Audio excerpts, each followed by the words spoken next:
Ministère de l'Éducation nationale, Centre international d'études pédagogiques, Test de connaissance du français, TCF. Partie 1. Compréhension orale. Dans cette partie du test, vous allez montrer votre compréhension du français parlé dans des situations de la vie quotidienne ou du monde professionnel, tel qu'on peut l'entendre en France ou dans un pays francophone. Consignes générales. Lisez attentivement les consignes écrites sur votre livret. Avant chaque document sonore, vous entendrez le signal sonore. Attention, vous n'entendrez ces documents sonores et les questions qu'une seule fois. Alors écoutez bien. Gérez bien votre temps. Cette partie dure 35 minutes. Vous devez choisir une seule réponse, A, B, C ou D, et cocher une seule case. Nous commençons. Écoutez les 4 propositions. Choisissez celle qui correspond à l'image. Regardez l'image 1.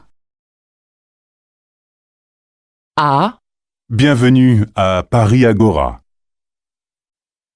B, 200 €, s'il vous plaît. C, Il est 20h30. D, Il vient du Japon.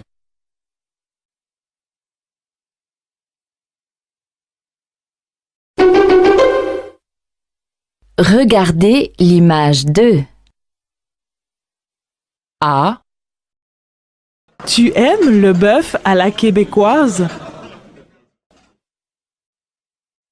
B, Tu connais l'heure du prochain film? C, Tu sais où est la station de métro? D, Tu vois où j'habite sur ce plan?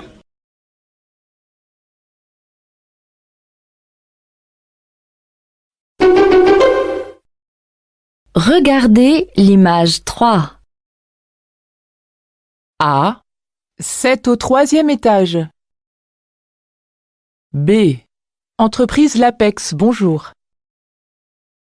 C, la cafétéria est derrière vous. D, voici votre badge, monsieur.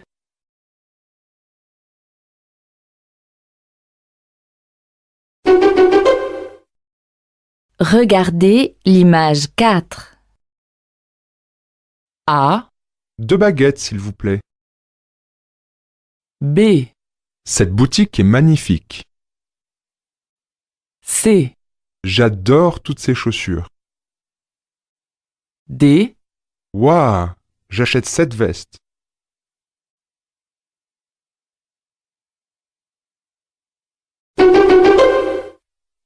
Question 5. Vous pouvez fermer la porte, s'il vous plaît? A, Bien sûr, B, c'est vrai, C, très souvent. D, Merci bien.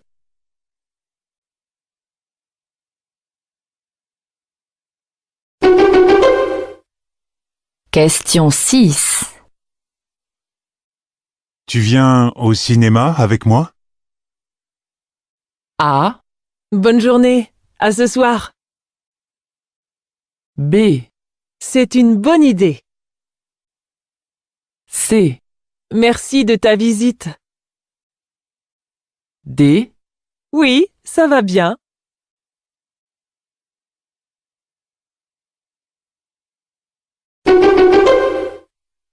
Question 7.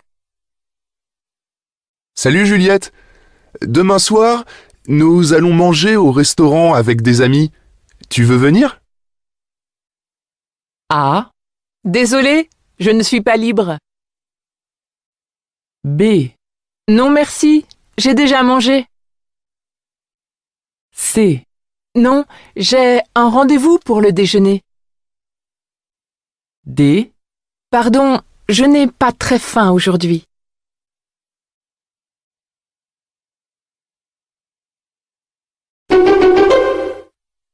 Question 8. Quentin va bientôt passer ses examens de médecine. Est-ce qu'il travaille plus que l'année dernière? A. Oui, il a de mauvaises notes. B. Oui, il refuse d'aller en cours. C. Oui, il révise tous les jours. D. Oui, il s'est inscrit à l'université.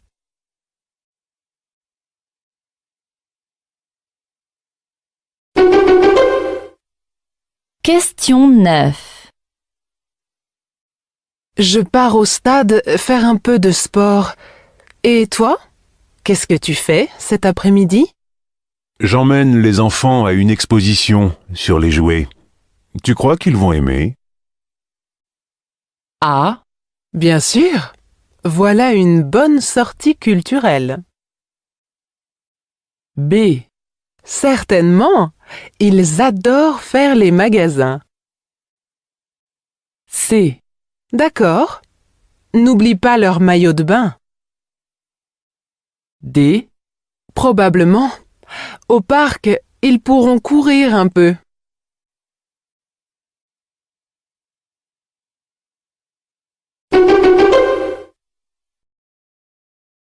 Allô?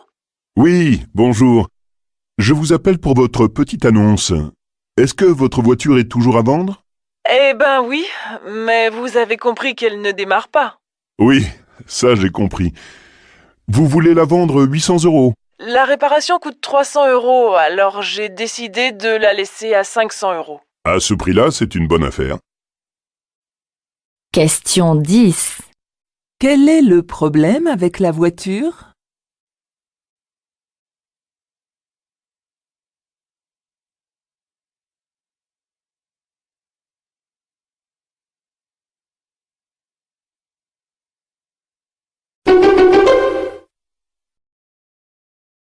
Ça ne va pas? Tu es malade?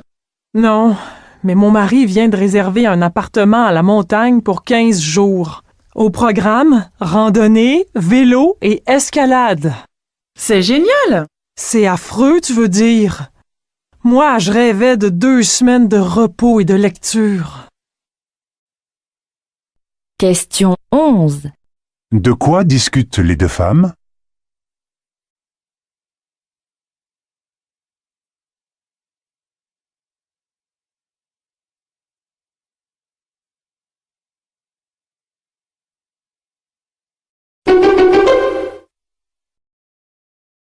Bonjour. Votre professeur de mathématiques a téléphoné.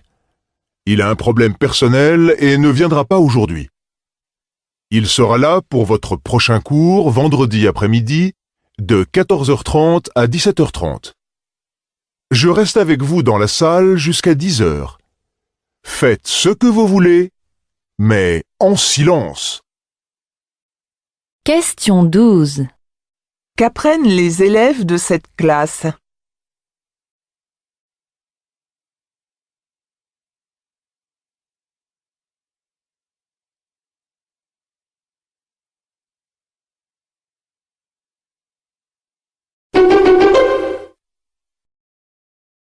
Alors Marie, prête pour le départ? Oui.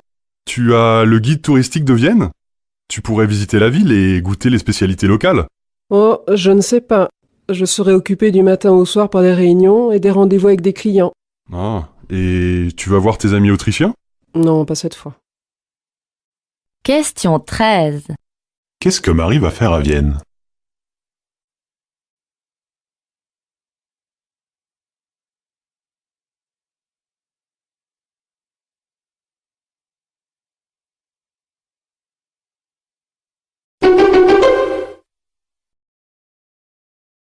Où pars-tu en vacances cet été? Sûrement dans le sud. J'aime la pêche et mes amis de Marseille m'ont proposé leur appartement. Moi, je supporte très mal les fortes chaleurs. Ça me rend malade. Dommage. Tu aurais pu venir avec moi. Il y a de la place chez mes amis. Et si c'était toi qui venais avec moi en Irlande? C'est beau l'Irlande. Là-bas aussi on peut pêcher. Oui, tiens, c'est une idée.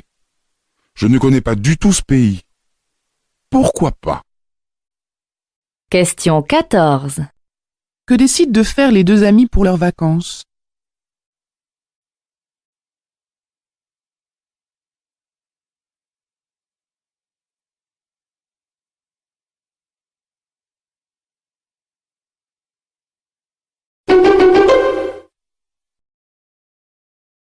Excusez-moi, je cherche le bureau de Madame Fournier, s'il vous plaît.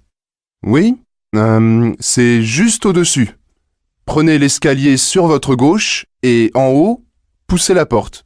C'est le bureau 123. Question 15. Que doit faire cette personne?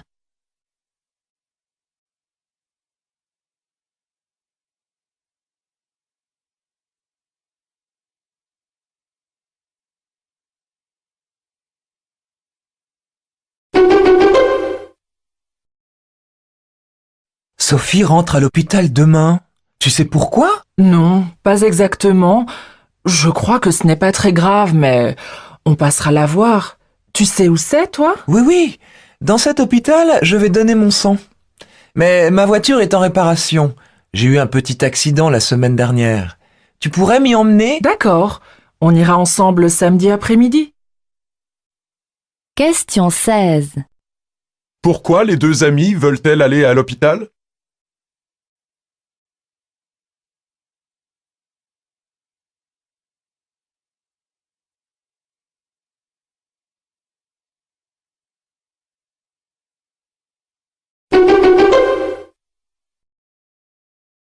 Tiens, salut Agnès. Comment vas-tu? Oh, très très bien. Je viens d'apprendre que j'ai gagné un séjour en Grèce. Oh, quelle chance. Comment as-tu fait?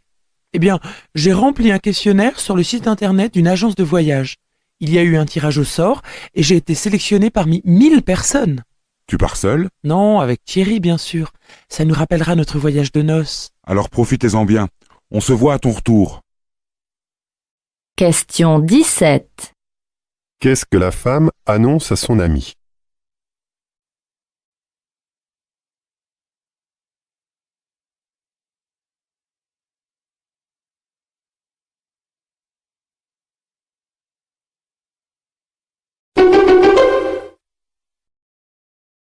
Bonjour, je voudrais déposer une demande de passeport.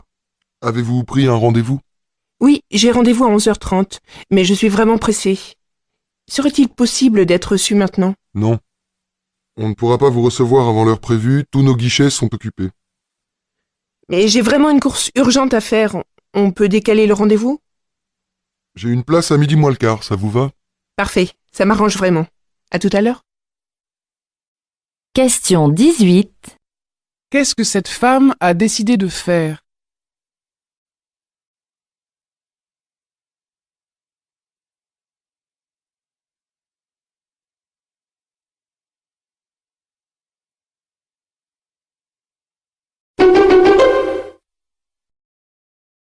Pardon, monsieur, ça fait 20 minutes que j'attends.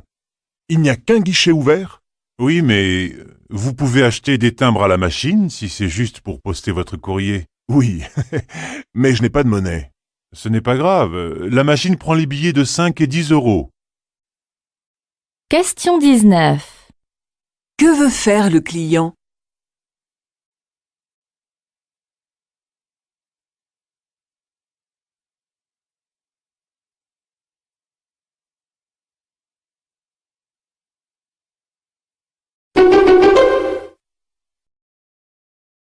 Bonjour, je suis un client de l'Hôtel Royal et j'aimerais découvrir Montréal.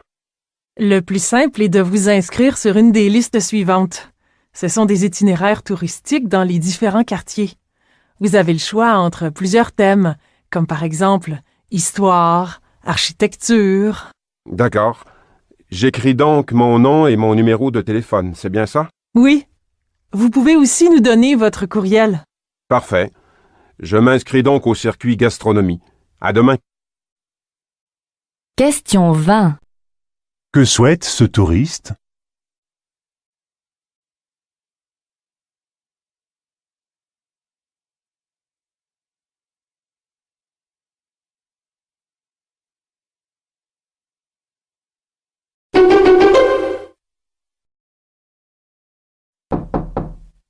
Bonjour, c'est bien ici le bureau des relations internationales?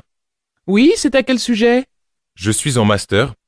Je voudrais des informations sur les échanges internationaux proposés aux étudiants.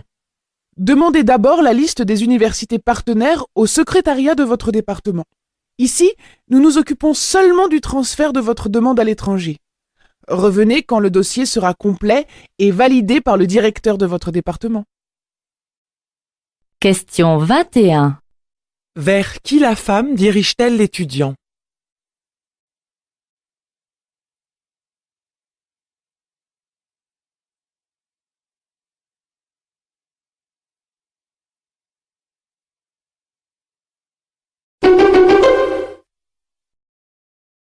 Thé? Café? 3 cafés, les garçons? Julie, café aussi? Non, je préférerais un thé. Nature? Citron? Bergamote? Ce que tu veux, avec un peu de lait. 3 cafés et 2 thés au lait. Je n'en ai pas pour longtemps. Continuez à jouer, distribuez sans moi. Question 22. Que font les amis?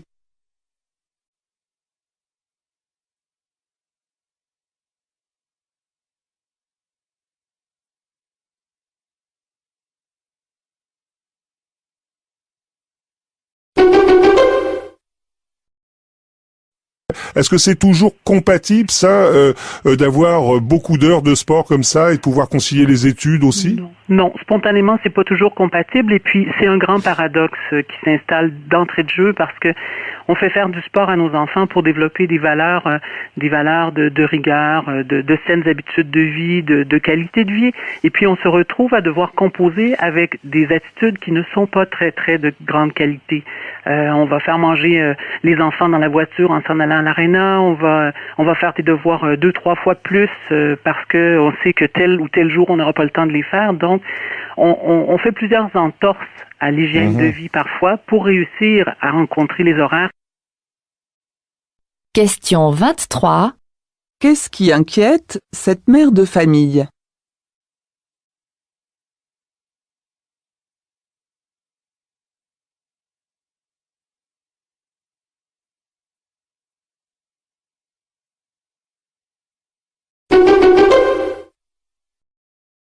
Bonjour à tous. Aujourd'hui, nous recevons Philippe Bouchard, sociologue, qui publie Les grands enfants chez Papa et Maman. Bonjour Philippe Bouchard. Dans votre livre, vous dites que les jeunes filles partent plus vite de chez elles que les garçons. Comment l'expliquez-vous? Elles sont plus précoces que les garçons, elles sont plus mûres et entrent plus vite dans les conflits avec leurs parents. Et qu'est-ce qui provoque ces conflits? Ils sont de toute nature, de l'habillement à l'argent de poche, en passant par le programme télé. Elles ont plus de disputes avec leurs parents au sujet de leur petite amie, et elles sont donc plus pressées de partir de la maison, de devenir plus indépendantes. Question 24. Pourquoi les filles partent-elles de la maison plutôt que les garçons?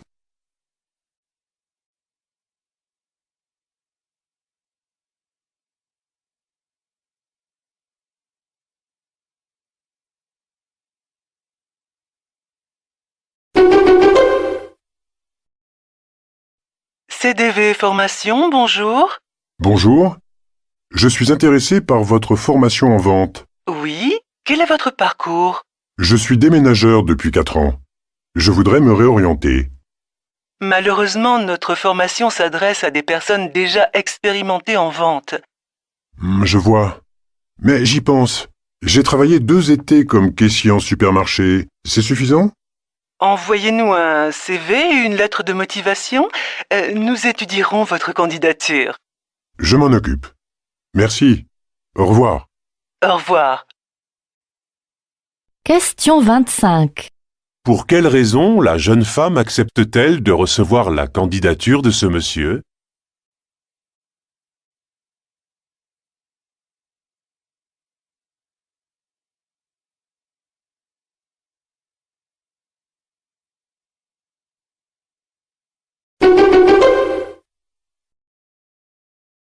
C'était Gérard Pasquier qui avait fait un concours. J'avais gagné ce concours pour aller dans le Michigan faire des tests de vente de prêt-à-porter. Donc, dans une belle Ford Mustang, je crapahutais un peu partout. Je me suis pris un maximum de portes fermées. Puis, à un moment, j'ai trouvé quand même que dans la collection, au lieu d'avoir les 5 valises, il y avait 7-8 modèles qui se vendaient. Donc, j'ai fait ma petite valise avec les 7-8 modèles. J'ai trouvé les endroits où ça se vendait. C'était les boutiques qui étaient dans les universités. Parce qu'il y a des centres commerciaux dans les universités. Et là, je suis devenu un super vendeur de Gérard Pasquier dans les universités. Question 26. Comment cet homme a-t-il développé ses ventes de prêt-à-porter avec succès?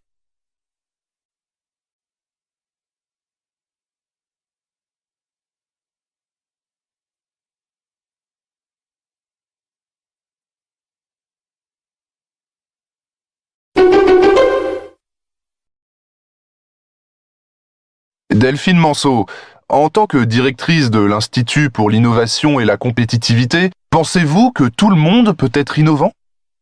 On croit souvent que l'innovation survient par hasard et qu'il s'agit d'un don individuel. Mais être innovant et créatif, ça s'apprend. Alors, comment rend-on un étudiant innovant, par exemple? Il faut différencier l'innovation individuelle et la capacité à être innovant collectivement. Nous avons donc mis en place des programmes pour apprendre aux jeunes à conduire des projets innovants dans le cadre d'équipes diversifiées. Question 27. Comment favorise-t-on l'innovation chez les jeunes dans cet institut?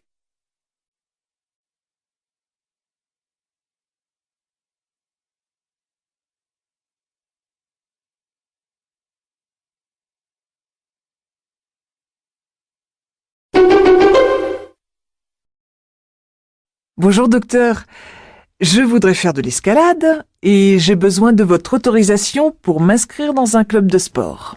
De l'escalade, mais c'est très mauvais pour votre dos. Je vous conseille plutôt de faire de la natation. La natation, ce n'est pas bon pour ma peau. Et puis j'adore la montagne. Eh bien, faites plutôt de la randonnée.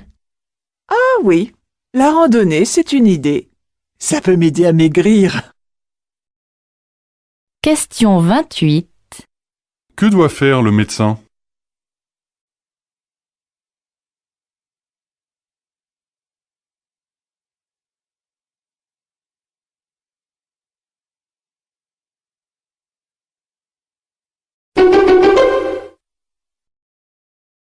Au coup de sifflet, elles commencent à se rassembler, les femmes de Tiénaba avec leurs outils et la ferme intention de barrer la route aux moustiques. Cela s'appelle une séance de nettoyage. El Hadji Diop, le président de l'association Sopé Mohamed, a de quoi être satisfait. De 3459 cas de paludisme à Tiénaba, il n'y en a aujourd'hui plus que 52. Les habitants se sont organisés en comité de salubrité chargés de mettre en place les séances de nettoyage, mais aussi les séances d'information dans les lieux publics. À force d'être sensibilisée, la population a pris l'habitude d'utiliser les moustiquaires imprégnés, des moustiquaires que certains s'offrent même désormais en cadeau de mariage ou lors d'une naissance. Le véritable succès de cette initiative est que toute la localité s'est mobilisée pour lutter contre le paludisme. Question 29. Quel a été l'élément décisif dans la lutte contre le paludisme dans le village de Tiénaba?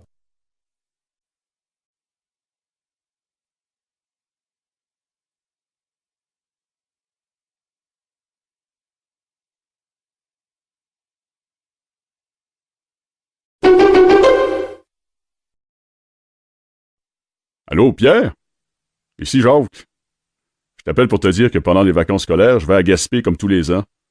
Ça t'intéresse de venir avec moi? Écoute, a priori, il n'y a pas de problème.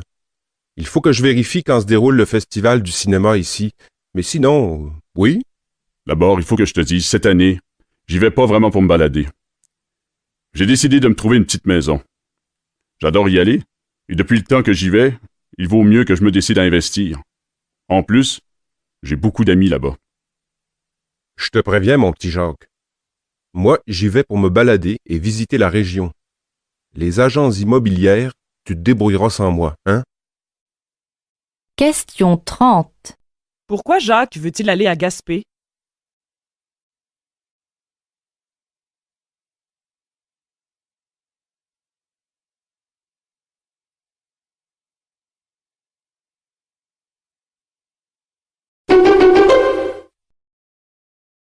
C'est un nouveau rendez-vous radiophonique que nous vous proposons ce soir sur notre chaîne internationale avec notre émission consacrée à la chanson francophone. À travers la chanson, c'est surtout à la découverte de ces différents parlers, acadiens, québécois, ivoiriens, belges, qui donnent la couleur à notre langue française, que nous partirons ce soir avec bien sûr la rencontre aussi de voix, de musique, de chanteurs, de textes, de culture, sans oublier pour terminer un petit tour au Festival des chorales francophones. Question 31. Selon la présentatrice, quel est le but principal de cette émission?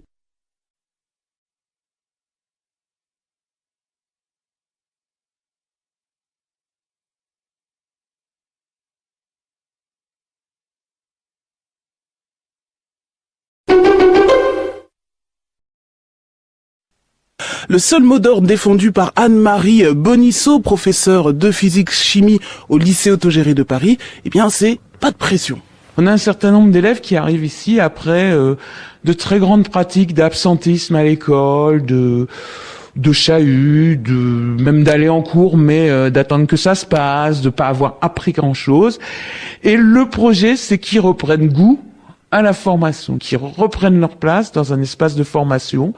Donc on leur a laissé le temps de tâtonner, de chercher, de se perdre, tout en sachant que nous, on était là pour les soutenir et que ils n'étaient pas perdus. Ils étaient avec une structure derrière eux pour peu à peu trouver ce qu'ils voulaient faire. Question 32. Quel est le principe pédagogique mis en œuvre dans ce lycée?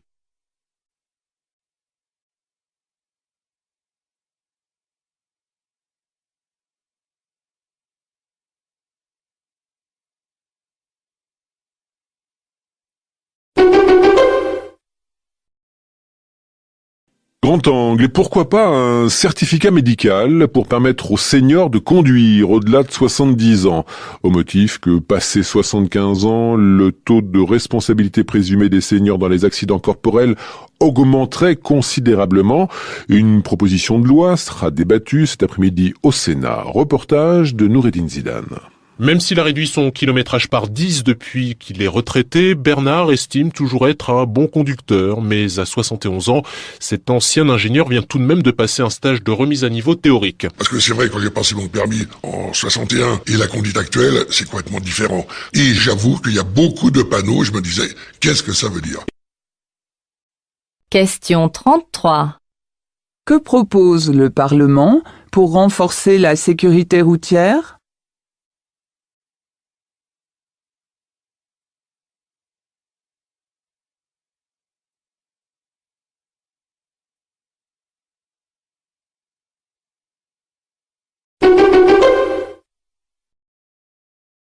Produire plus et mieux en respectant la capacité de renouvellement de nos ressources alimentaires et en tenant compte des évolutions climatiques. Jacques Arignon, est-ce possible et réaliste? C'est, à mon avis, possible et réaliste. Toutefois, je ne pense pas qu'il faille détruire de la forêt pour regagner des terres cultivables. Je pense qu'on peut les reconquérir sur des territoires qui sont actuellement dégradés. Et c'est ainsi que je vois donc produire davantage et produire mieux, à condition de bien connaître les milieux auxquels on va s'appliquer et à condition d'être extrêmement vigilant sur les procédures à employer pour produire davantage. Question 34. Quelle solution propose Jacques Arignon?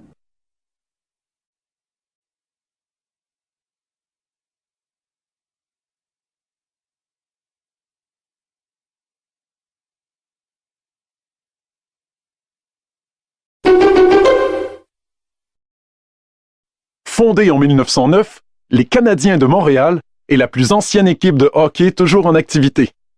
Les joueurs qui ont composé cette ancestrale franchise ont longtemps été en grande majorité d'origine canadienne, puis nord-américaine. Mais ce qui a marqué longtemps l'histoire de ce fameux club de hockey est que ses héros sur glace ont été francophones. Dans un Québec dont les destinées étaient surtout menées par des compagnies anglaises et où l'étiolement de la communauté minoritaire semblait inexorable, le fait d'avoir des joueurs de hockey francophones héroïques parmi les meilleurs du monde a été pour les Québécois un tremplin extraordinaire et un encouragement à décrocher leur propre succès. Question 35. Qu'apprend-on sur l'équipe des Canadiens de Montréal?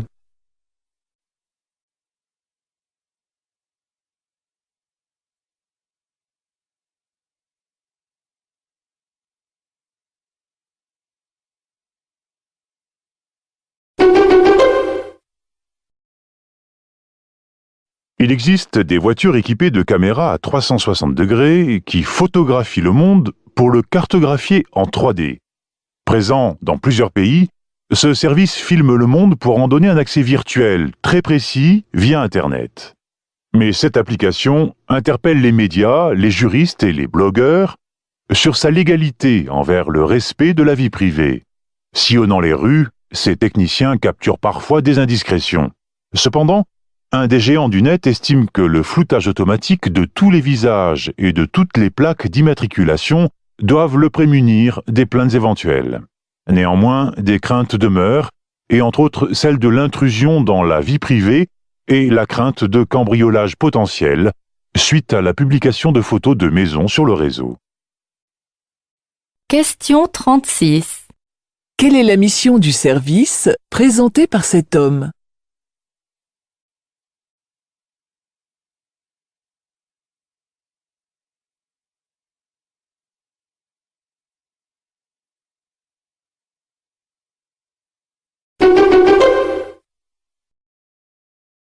Qu'est-ce que vous avez en couverture ce mois-ci? Ce mois-ci, on se questionne sur la présence de pétrole dans le golfe Saint-Laurent, dans le sous-sol du golfe Saint-Laurent. Il y a beaucoup de controverses au sujet de son exploitation, son extraction, sur les dommages potentiels que ça pourrait causer au golfe, qui est un écosystème assez précieux et assez unique aussi au monde.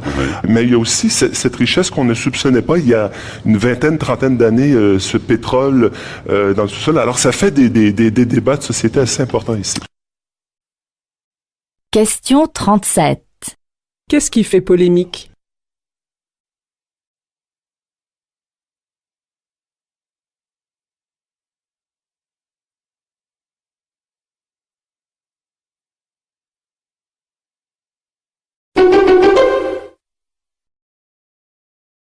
Pour faciliter l'installation des compagnies minières, il faut bâtir des routes, mais aussi des logements. Le nombre de citoyens à Fermont, une ville en plein boom minier, va doubler, comme l'explique sa mairesse. Il y a des secteurs de rue qui vont ouvrir d'ici les prochaines semaines, d'ici le prochain mois. Pourquoi? Pour répondre aux besoins de construire des logements, des habitations, des bungalows, des appartements aussi pour les gens. C'est tout un défi qu'on a à relever. Question 38. Selon cet élu, en quoi consiste le défi à relever?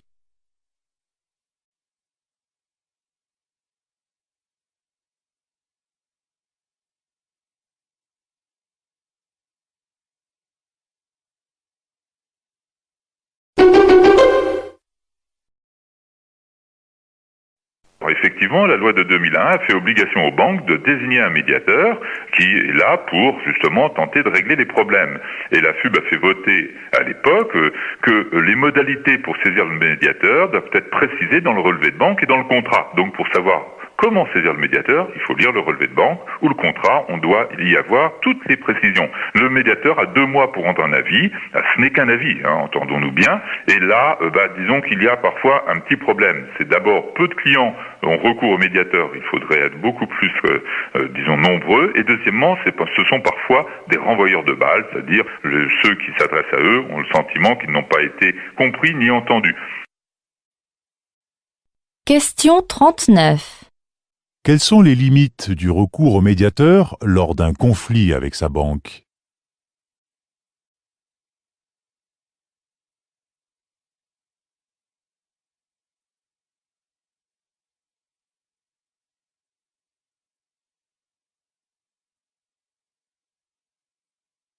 La partie compréhension orale est terminée.